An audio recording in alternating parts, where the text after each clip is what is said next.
तो चलिए income tax को समझने से पहले एक बार देख लेते हैं कि पुराना रेजिम और न्यू रेजिम में इनकम टैक्स का आईटी का कौन सा स्लैब है, उनका इनकम टैक्स का रेट क्या क्या है। तो पहले आता है इनकम टैक्स का जो स्लैब है वो है अप टू रुपीज़ 2.5 लैक्स। इसके लिए दोनों ही रेजिम में इनकम टैक्स का रेट है नील। इसके बाद आता है रुपीज़ 2.5 लाख टू 5 लाख, जिसके हिसाब से न्यू रेजिम में उसका इनकम टैक्स का लगता है 5%, ओल्ड रेजिम में भी लगता है 5%।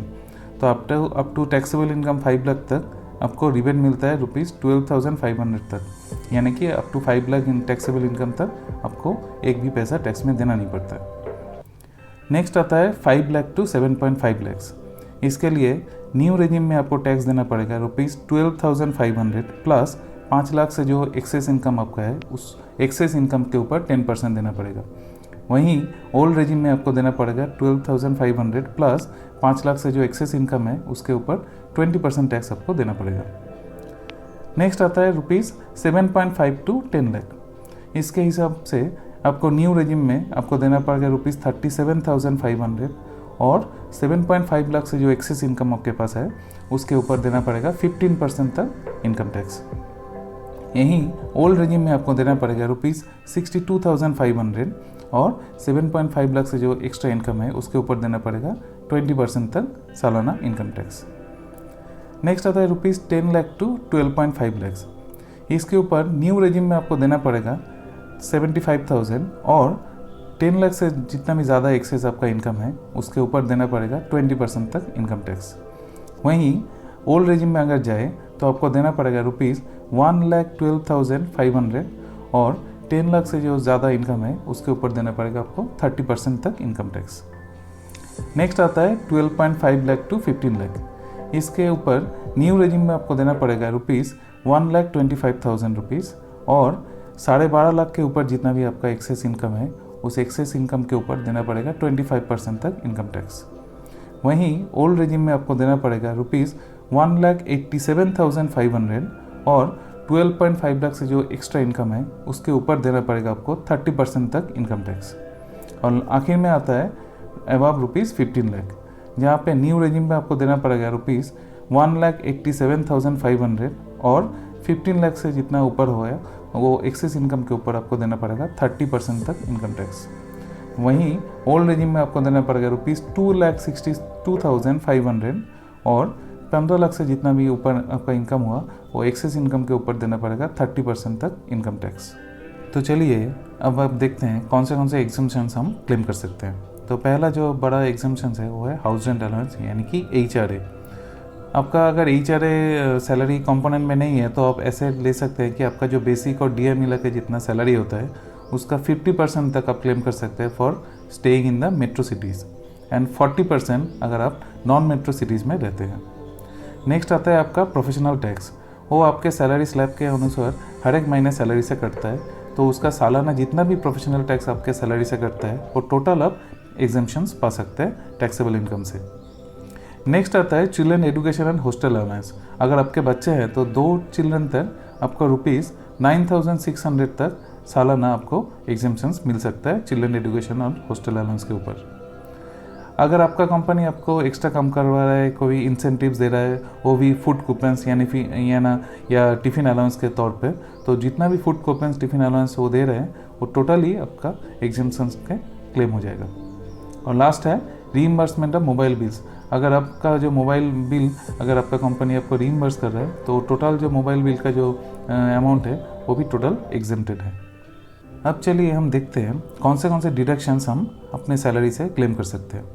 तो अगर आप एम्प्लॉय है या फिर पेंशनर है तो आप standard deduction under section 16 rupees 50,000 claim कर सकते हैं। उसके बाद जो बड़ा सा डिडक्शन आता है वो है अंडर सेक्शन 80C। अगर आपको LIC EPF PPF में आप पैसा जमा करते हैं तो ईयरली आपको 1,50,000 तक डिडक्शन मिल सकता है। नेक्स्ट आता है आपका होम लोन का इंटरेस्ट। वो भी है अंडर सेक्शन 24। आप होम लोन के इंटरेस्ट जो है उसके ऊपर ₹2 लाख तक डिडक्शंस क्लेम कर सकते हैं। नेक्स्ट आता है मेडिकल इंश्योरेंस प्रीमियम, जो अपने लिए है अप टू ₹25,000, और अब आपका अगर सीनियर सिटीजन पेरेंट्स है तो आपका 2 पेरेंट्स के लिए अप टू 50,000, यानी कि सबका मिला के टोटल 75,000 तक आप मेडिकल इंश्योरेंस क्लेम कर सकते हैं। नेक्स्ट आता है आपका सेविंग्स बैंक का जो इंटरेस्ट होता है सालाना, उसके ऊपर under section 80 TTA in general मिलता है 10,000 तक डिडक्शंस। अगर सीनियर सिटीजन क्लेम करता है यानी कि पेंशनर, तो उसके लिए डिडक्शन होगा ₹50,000 तक। अगर आपने आपके बच्चों के लिए एजुकेशन लोन लिया है तो लोन का जो इंटरेस्ट है उसके ऊपर भी आप डिडक्शन पा सकते हैं अंडर सेक्शन 80E। अगर आप साल में नेशनल पेंशन स्कीम में भी डिपॉजिट करते हैं तो आपको अप टू ₹50,000 तक डिडक्शंस मिल सकते हैं अंडर सेक्शन 80 CCD। और लास्ट में आता है अगर आप किसी अच्छे काम के लिए किसी specified entity, PM relief fund, CM relief fund यहाँ पे डोनेशन करते हैं तो उस डोनेशन अमाउंट का भी up to 50 to 100% under section 80G तक आपको डिडक्शंस मिल सकता है। Now before going into the details of the income tax savings, now look at the different types of ITR forms which we have to file during our IT return. Generally 4 तरह के form होते हैं जो normal इंसान हम ITR के तौर पे फिलअप करते हैं। फर्स्ट आता है ITR 1, जिसका दूसरा नाम है सहेज। वो कोई भी रेसिडेंट इंडिविजुअल, कोई भी एम्प्लॉयज़, पेंशनर्स जिनका एनुअल इनकम है अप टू ₹50 लाख तक, वो है ITR 1 या सहेज फॉर्म में वो IT रिटर्न फाइल कर सकते हैं। उसके बाद आता है ITR 2।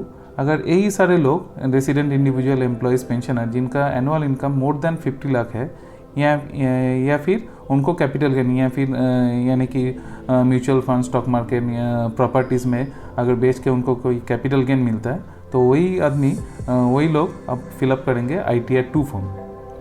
नेक्स्ट आता है ITR 3। कोई भी इंडिविजुअल या फिर HUF यानी कि हिंदू अनडिवाइडेड फैमिलीज़ जो बिजनेस या फिर प्रोफेशन में है वो ITR 3 फॉर्म फाइल करेंगे। और लास्ट में आता है ITR 4, जिसका दूसरा नाम है सुगम।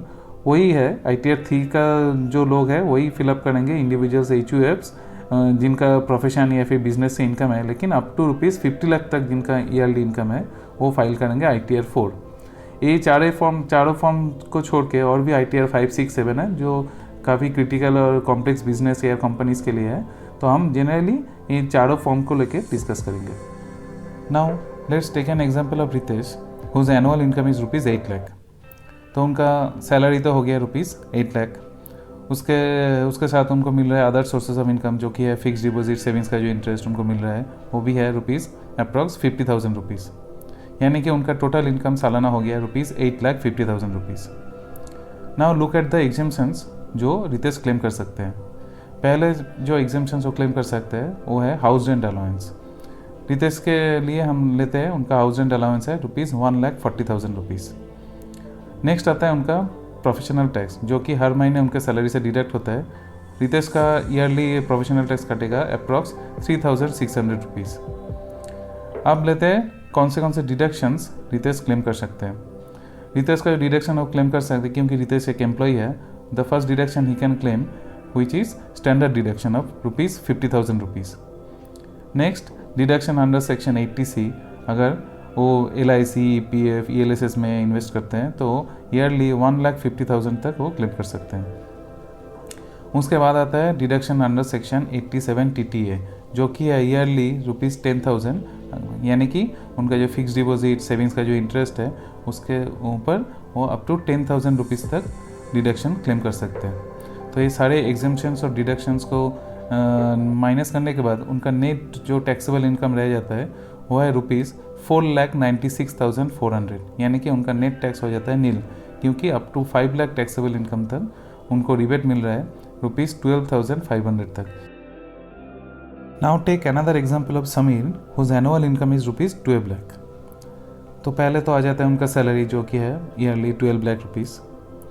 उसके साथ आ जाता है उनका अदर सोर्सेज ऑफ इनकम, यानी कि फिक्स डिपॉजिट, सेविंग्स का जो इंटरेस्ट मिला के उनको मिल रहा है ईयरली ₹1 लाख, यानी कि उनका टोटल जो इनकम हो गया वो है ₹13 lakh. Now look at the exemptions he can claim. The first example जो एग्जामेशन है वो है हाउस रेंट अलाउंस, जो कि है उनके हिसाब से ₹2,80,000। नेक्स्ट वो क्लेम कर सकते हैं पी टैक्स यानी कि प्रोफेशनल टैक्स, उनके हिसाब से है ईयरली ₹4,800। यानी कि उसके साथ है उनका children education and hostel allowance up to 2 children तक वो क्लेम कर सकते हैं ₹9,600। यानी कि सारे एग्जेम्पशंस को माइनस करके उनका नेट टैक्सेबल इनकम जो रह जाता है वो है ₹10,05,600। Now look at the deductions which Sameer can claim. उनका टैक्सेबल इनकम है ₹10,05,600। तो पहला जो डिडक्शन वो क्लेम कर सकते हैं क्योंकि वो एक एम्प्लॉई है, तो पहला डिडक्शन हो गया उनका स्टैंडर्ड डिडक्शन ऑफ ₹50,000। उसके बाद अंडर सेक्शन 80C उनका अगर EPF, GPF, ELSS, LIC वगैरह है तो ईयरली उनका ₹1,50,000 वो क्लेम कर सकते हैं। उसके बाद उन्होंने जो EMI पे फ्लैट बुक किया है उनके इंटरेस्ट के ऊपर भी वो home loan interest up to ₹2,00,000 deduction वो क्लेम कर सकते हैं। नेक्स्ट आता है उनका मेडिकल इंश्योरेंस, जो उनका पर्सनल और उनका सीनियर सिटीजन जो पेरेंट्स है उनके हिसाब से उनका टोटल ईयरली मेडिकल इंश्योरेंस हो गया ₹40,000। नेक्स्ट हो नेशनल पेंशन स्कीम जो है अंडर सेक्शन 80 CCD, उसके ऊपर क्लेम कर सकते हैं ₹50,000। और उनका जो डिडक्शन अंडर 87 TTI यानी कि उनका जो other sources of income, fix deposit, savings का जो इंटरेस्ट है उनके ऊपर भी वो क्लेम कर सकते हैं ₹10,000 डिडक्शंस। और वो उन्होंने अगर जो अच्छा काम किया है कि महामारी या कोरोना के टाइम में PM रिलीफ फंड में जो उन्होंने डोनेशंस किया उसके ऊपर भी उनको डिडक्शन मिलेगा। सपोज़ वो डिडक्शन किया है ₹6,000, तो ये सारे डिडक्शन को हटा के उनका नेट टैक्सेबल इनकम जो आ गया वो आ गया ₹4,99,600। यानी कि उनका टैक्स हो गया नील, क्योंकि हमको तो पता ही है कि अप टू ₹5,00,000 टैक्सेबल इनकम तक हमको ₹12,500 तक रिबेट मिलता है। यानी कि up to yearly ₹12,00,000 annual income तक भी उनको ₹1 टैक्स में देना नहीं पड़ रहा है।